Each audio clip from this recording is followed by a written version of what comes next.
brought to you by Silver Pumps.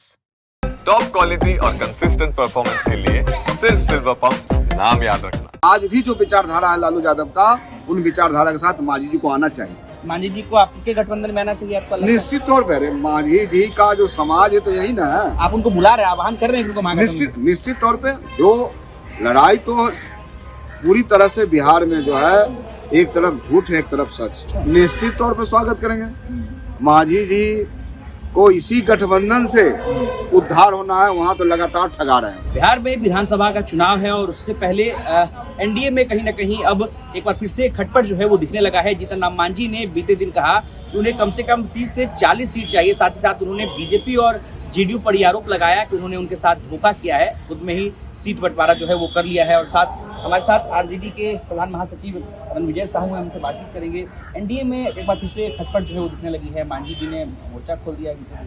देखिए, मांझी जी संविधान विरोधी वाले लोगों के साथ, बाबा साहब का जो विचारधारा था, अम्बेडकर साहब का जो विचारधारा था, उस विचारधारा के विपरीत गठबंधन में अब गोद में बैठे खेल रहे हैं। तो इनको तो भारतीय जनता पार्टी तो ठग पार्टी है, तो निश्चित तौर पे इनको धोखा मिलेगा। और विचारधारा कहाँ है? विचारधारा उन राष्ट्रीय जनता दल में है, महागठबंधन में है। तो हम तो मांझी जी को कहना चाहते हैं, जहाँ लालू प्रसाद यादव ने सामाजिक न्याय की धारा को मजबूत किया, उस धारा में जहाँ आपके समाज विश्वास करते हैं, आप याद कीजिए वह दिन माननीय लालू प्रसाद यादव ने कहा था, चूहा चुनने वाले, भेड़ चलाने वाले, बकरी चलाने वाले, पढ़ना लिखना सीखो।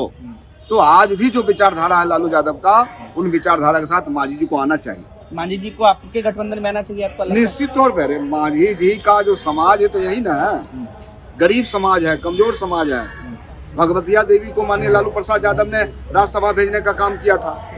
तो ये तो एग्जाम्पल है। रामवरीश सदा जी जो हमारे विधायक हैं, तमाम ऐसे लोग हैं जहाँ गरीब गुरबा का विश्वास राष्ट्रीय जनता दल। तो आप ये आह्वान करते हैं मांझी जी को कि उनको महागठबंधन में आना चाहिए? महागठबंधन उनका भावना, उनका पार्टी का विचारधारा ही शोषितों वंचितों के खिलाफ अगर कोई आवाज उठाता है, निश्चित तौर पे तो वह है माननीय लालू प्रसाद यादव, महागठबंधन तेजस्वी प्रसाद यादव। आप उनको बुला रहे हैं, आह्वान कर रहे हैं उनको महागठबंधन? निश्चित तौर पे जो लड़ाई तो पूरी तरह से बिहार में जो है, एक तरफ झूठ है एक तरफ सच। ये बताइए कि मांझी जी महागठबंधन में आएंगे, स्वागत करेंगे आप? निश्चित तौर पे स्वागत करेंगे।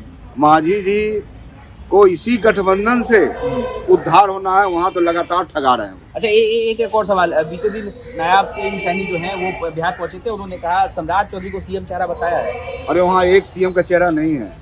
अब बताइए, जो भारतीय जनता पार्टी कहती है कि पूरे दुनिया का सबसे बड़ी पार्टी, जनाधार वाली पार्टी, और राष्ट्रीय जनता दल के विद्यालय से पढ़ के जाते हैं सम्राट चौधरी, उसको सीएम बना रहे हैं। यानी राष्ट्रीय जनता दल के जो विद्यार्थी हैं, सम्राट चौधरी साहब, वो वहाँ के मुख्यमंत्री प्रत्याशी हैं। तो साहब बिहार देख रहा है, ये लोग रिजेक्टेड लोग हैं, ये लोग को अब जनता कहीं पसंद करना नहीं चाहती। अंत में एक आखिरी सवाल, सीट शेयरिंग को लेकर के महागठबंधन भी काफी एक्टिव हो गया है। कल तेजस्वी जी की मुलाकात होनी है खरगे जी से, 17 को यहाँ भी बैठक होनी है, क्या कुछ तैयारी है? देखिए, स्पष्ट है बिहार में महागठबंधन की सरकार बने। मामला सीटों का नहीं है, मामला है बिहार में एनडीए को रोकना है।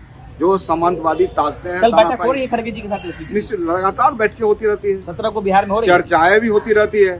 सवाल है कि महागठबंधन बिहार में सरकार बना रही है और तेजस्वी प्रसाद यादव के नेतृत्व में सरकार बन रही है। चलिए, देखिए हमारे साथ आरजेडी के प्रधान महासचिव रणविजय साहू थे और इन्होंने एक बड़ी बात कह दी है। इन्होंने मांझी जी को महागठबंधन के साथ आने को लेकर आह्वान कर दिया है और कहा है कि मांझी जी अगर महागठबंधन में आएंगे तो हम लोग उनका स्वागत करेंगे, उनकी विचारधारा ही हमारी पार्टी से मिलती है। अनिकेत कुमार, बिहार तक, पटना।